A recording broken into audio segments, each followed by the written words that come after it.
就是有一种人啊，他其实平时不怎么咳嗽，可是呢，他嗓子眼里总有一口痰，所以呢，他是主动的去咳一下，想把它清掉。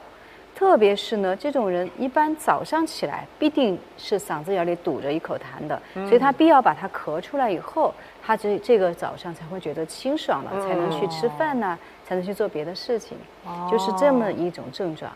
那咳嗽不是很明显，而且这个痰要咳出来呢，费点力就可以了，但也不用说要把肺咳出来的那样。我刚才演的有点夸张了，是吧？中老年人就很容易出现这样的状况。那包括有些年轻人也会，很多人呢是平时可能没有别的病症，但是他在亚健康的状态也会出现这样的情况。就早上起来嗓子眼里总有一口痰，那没有其他症状的话，很多人就觉得忽略了，觉得这个可能不是什么事儿。甚至于我还遇到一个人，他说什么呢？他一直都有这个症状，所以当我告诉他说你这是有问题的时候，他非常惊讶地说：“难道不是所有的人都这样吗？”他以为所有的人都是早上起来嗓子眼里会有口痰，他以为这个就是人的自然现象。我的天哪！因为睡一晚上觉，完了之后早上有口痰吐出来就没什么事儿了。但是如果不注意的话，它会有什么样的隐患呢？它会什么隐患？就会影响到我们的肾脏。啊？对。所以像这种人，他没有丝毫症状，所以就觉得忽略了。但实际上，为什么一个人早上起来嗓子眼里有一口痰？这个真的不是肺的问题，其他的一些咳嗽啊、气管炎呐，这是肺的问题。而这是什么问题呢？是这个人有湿毒。这个湿气来自于哪里呢？来自于他的下焦系统。由于下焦系统有湿气呢，就会在嗓子眼里堵住这么一口痰。在我们的咽喉部位啊，它其实是我们肾经的一个起止点，所以那个地方有问题呢，往往意味着肾这个系统有一点问题。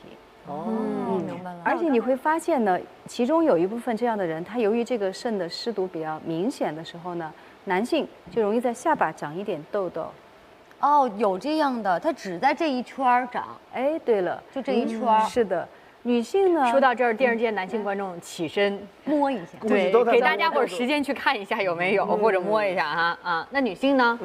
女性呢，那她通常就会有一点妇科的炎症，比如说有的女性她可能有白带，所以这都是这种情况时间长了以后可能会出现的一些现象。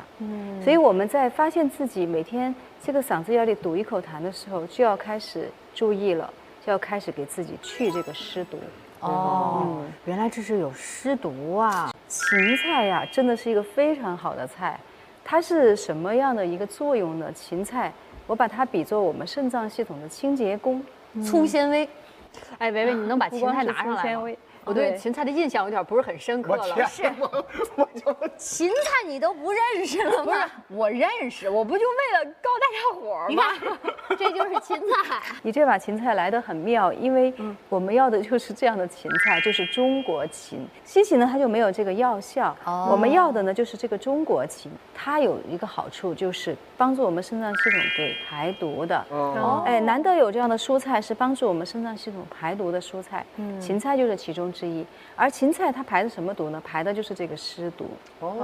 陈皮你们都知道了，我讲过它有化痰、理气、祛湿的作用。那我们现在是要去掉嗓子眼里这一口痰，对不对？对。那虽然它的根本、它的原因是在于肾脏系统有湿毒，但是它毕竟也形成了一个有形之痰，所以我们就用陈皮去消这个痰。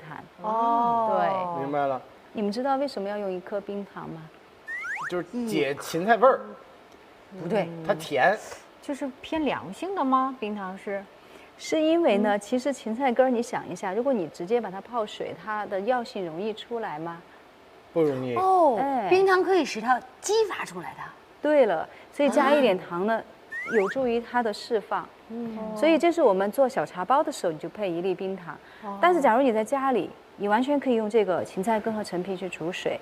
这个时候呢，你配不配冰糖都没有关系了。我们首先要把芹菜根呢切碎。这要切碎。对的。来，小黑。